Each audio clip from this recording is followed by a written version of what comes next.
ঘড়ির কাঁটা চলছিল স্বাভাবিক, কিন্তু বিকেল নাগাদ দিল্লি ও ঢাকার আকাশেই নেমে আসে এক অদৃশ্য উত্তেজনা। কেবল কয়েকজনই জানতেন আসছে ইতিহাসের মোড় ঘোরানো এক সময়। 2024 সালের 5 আগস্ট দিল্লিতে সকালটা শুরু হয়েছিল আর 10টা ব্যস্ত দিনের মতোই। পার্লামেন্টের মনসুন অধিবেশনের শেষ সপ্তাহ, ট্রেজারি বেঞ্চের হাতে সময় কম, অথচ পাশ করাতে হবে গুরুত্বপূর্ণ সব বিল। ভেতরে তীব্র রাজনৈতিক বিতর্ক, বাইরে বিরোধীদের মৃদু গুঞ্জন। কিন্তু খুব কমজনই জানতেন সেই দিনটাই হয়ে উঠতে চলেছে ভারত বাংলাদেশ সম্পর্কের জন্য এক অপ্রত্যাশিত টার্নিং পয়েন্টে। প্রধানমন্ত্রী নরেন্দ্র মোদীর 3 বিশ্বস্ত সহচর এস জয়শঙ্কর, অজিত ডোভাল ও অমিত শাহ সকাল থেকেই বাংলাদেশের উপর নজর রাখছিলেন।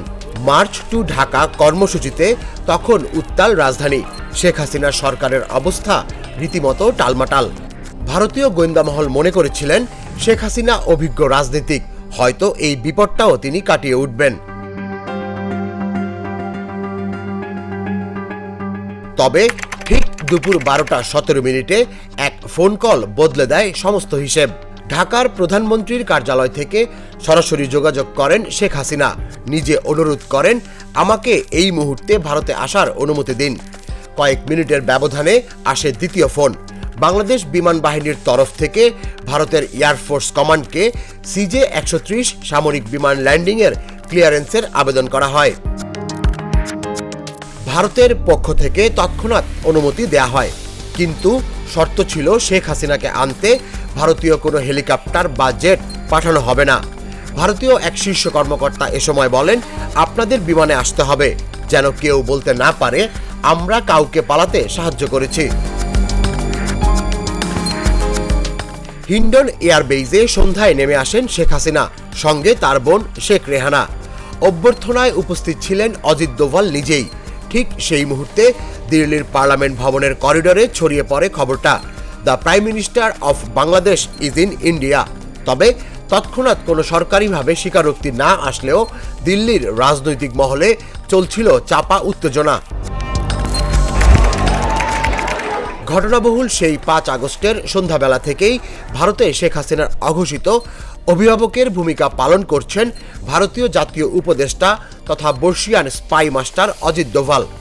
5 আগস্ট সন্ধ্যায় হিন্ডন বিমান ঘাঁটিতেও প্রধানমন্ত্রী মোদীর দূত হিসেবে তিনি নিজেই শেখ হাসিনা ও তার বোন শেখ রেহানাকে স্বাগত জানান।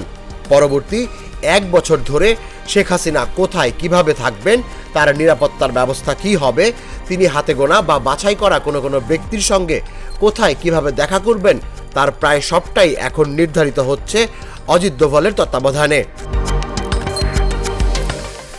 একই দিন বিকেলে ঢাকায় ইন্দিরা গান্ধী কালচারাল সেন্টারে হামলা ও আগুন লাগিয়ে দেয়া হয়। একটি রাষ্ট্রের ফ্যাসিস্ট শাসকের পতনের সঙ্গে আরেক রাষ্ট্রে এক অতিথির আগমনের মধ্যকার টান টান নাটক যেন বাস্তব কোনো স্পাই থ্রিলারকেও হার মানায়। দিল্লির আকাশে তখন ভাসছিল শেখ হাসিনার পরবর্তী গন্তব্য, লন্ডন নাকি তৃতীয় কোনো দেশ, নাকি ভারতেই দীর্ঘমেয়াদের রাজনৈতিক আশ্রয়। ভারতের জন্য প্রশ্নটা কেবল কে এলেন এমন নয়, বরং আর কি আসছে সামনে। তুষার ইসলাম, জাগো নিউজ।